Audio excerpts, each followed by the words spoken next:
And there you go. Hey, listen, our next guest is a talented New York City singer, songwriter. Joins us today to shed some light on his experience as an immigrant living in the Big Apple, New York City, and to speak about his passion for music and showcasing his latest project and so much more. So please welcome to the show, Toshi. Toshi's in the house. Everybody clap in the background. Look, they got their camera so they can't clap. They're clapping on top of the camera. Yeah. Listen, did you start in New York City? Did you come to New York or you grew up here? Give us a little. So I was born in a place called Hong Kong. Hong Kong. Which is a city in Asia. And I moved here when I was very young, like 7 years old. I moved here without knowing how to speak English. So I learned most of my English from just like listening to music and watching TV. Do you speak both languages? Oh, yes. I still speak Chinese and Japanese. So if I said "wo I ni," what would you think? Well, I need to. That was good. That was good. Yeah. So when did you acquire the love for singing? In the music business? When I was really young, I was something called a trainee, which is basically when in Asia they scout very young children at like 12 years old to teach them how to sing, dance, stuff like that. I left that really early on, but after that, it kind of encouraged me that, oh, this might be something I could be into. And then I heard about this band. The first ever band I ever listened to in America was a band called Paramore, and they kind of made me really love music. Yeah.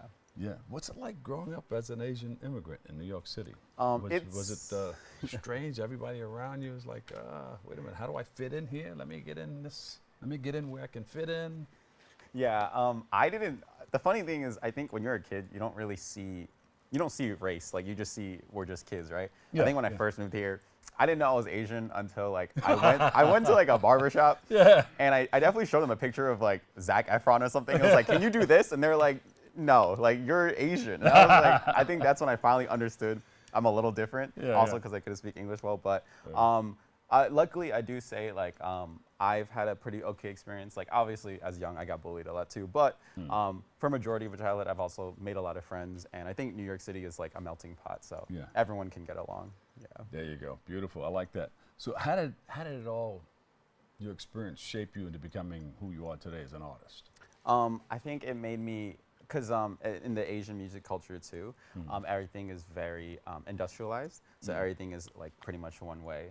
While in America, they're always encouraging you to be like independent or like express yourself. Yeah. So I had a hard time trying to balance both as well. Yeah. But I am really grateful to have grown up here though, because it kind of taught me that I can have like individuality and be myself more than just doing something a certain way. Yeah. But in Hong Kong, you had a little more freedom than in the rest of the country. Oh yeah, for some time. For sure, yeah. Right? It was still so definitely it was like a city. more like U.S. than anything else around the country in China. Yeah, it was still a city for sure. But I think New York City definitely has more cultures. Like I see people of every color, every culture, besides Hong Kong, it's like everyone's still just Asian. Who's dope in China? Who can sing really, really good? And and who do you look up to there? And who do you look up to as an artist here? In Asia, there was this rapper. He was in Rough Riders, and his name is MC Jin. He lives in China. Jin. Yeah, he lives in Chinatown now. I met him a few times. He's really nice. And I was never into his music per se, but him as a person. I respect him a lot for everything he's done for the Asian American community. And America, besides Paramore, I also really just love like rock bands. I really love rock music, so anything from like Metallica, Escape the Fate, all those bands. Yeah. You know, I was taking a class, this was some time ago, when hip hop was becoming more of a culture than just the music. You know, the whole graffiti thing and the style of the clothing and everything. And in this class, this lady came back. She went to China. She came back and said, "Look, this is what they're doing all over the world, even in my country." And she played the beat, and the beat was. And then the person came and started rapping, but in Chinese. That's crazy. I said, rap became a thing around the world. Yeah. At that time. Yeah. Yeah. So did you experience that? You know. Yes, for sure. I was trained when I was a trainee. I was trained to be a rapper, actually. Yeah. Oh, really? Yeah. Yeah. So You can spit 16? I can spit. I can spit a few bars, but I was trained to be a rapper. So it was actually I consider myself a singer now. But singing was always something I loved doing. But ironically, like when I auditioned as a kid, or when they scouted me, they were like, "Oh, what are your skills?" And I was like, "I would love to sing." So I sang, and they're like, "You cannot sing." So they just taught me to rap instead. Yeah. But as I grew older, and now that I left there and I'm more independent now here, I was like, okay, I really enjoy singing, so I really want to put a lot more effort into learning to be a better singer. Just a few bars. What did they have you rap back then? It was mostly in Japanese, Oh, yeah? and also in Chinese. But You speak Japanese and Chinese? Yes. And yeah. English? Yes. All Yeah. right. My most fluent is English and Chinese, though. So how would it sound in Chinese? How would it sound in Chinese? How'd your rap sound in Japanese? Honestly, and for syllables in Japanese, it goes like way faster. I actually prefer rapping in English. I think I'm just smarter with lyrical play. So if I do something real slow, like I'm Bob Lee, as you can see, nobody rocks this joint like me. It's the feeling that I get when I'm on the gospel. You did the beatbox. Man, we could start a group here. Let's do something. Yeah, we could. Yeah. So wait a minute. Is he gonna? You want to perform something for us? Oh yeah, for sure. If you would like me to. Okay. Yeah. Let me see. Let me see if we can cue up the music. If not, you do it in acapella. Okay. I could try. Yeah. Okay. I could try. Let's drop some music. Yeah. You're gonna do that piece Homewreckers for us? Yes, there's a song called Homewrecker that I didn't release yet, but I like it a lot. All right, let's do it. You ready? Yeah, I'm ready. Toshi with Homewreckers right here on Bronx Nat. Thank you. Yeah, you took the keys in my car last night. Where'd you go again? I let you go to your new boyfriend. I hope you think of me when it ends, 'cause you're in the back of his old Wrangler, fogging up the windows. Like we used to. High school was so long ago, but does he know how you still keep my cologne beneath the pillows that we slept on? Yeah, wrote down all your turn-offs. I won't say I want you back, but it's true. He doesn't know you like I do. Yeah, he takes the rain, but I dance all night soaking wet with you. He couldn't love you like I did. So if he ever feels like home, call me your homewrecker. 'Cause tell me that when he says your name you get dizzy. Tell me you're better off, no way that you miss me. Or tell me all about the times he kissed you while you thought me. Babe, who would have thought if we made it back again? Meet me at our spot at 3 a.m. Say what's the point, he knows I'm just a friend. Oh, now that's 'cause only that I'm fucked up. 'Cause you and said how much you hate all of my friends. I dropped them all, no need to play pretend. Babe, ain't it messed up how I'm losing all my luck up on you? On you, like we used to.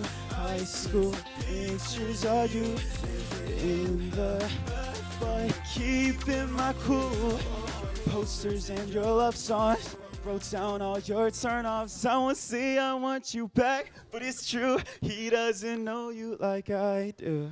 I was the background dancer. Yeah, that was good. You did Homewrecker, great. huh? Yeah, thank you. I was dancing my tail off right over here. Thank I think you. they caught me on these cameras over there. That's awesome. Thank you. That was Thank nice. for Did you dancing. write that? Yes, I wrote it. All right, Everything good. for myself. Yeah. So what are we gonna do with that?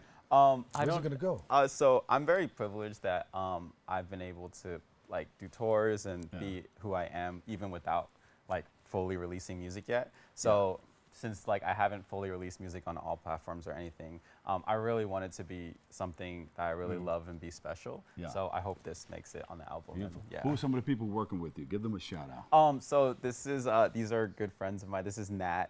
This is Adri, and this is Dilu. They found me because I opened for some of my K-pop idol friends.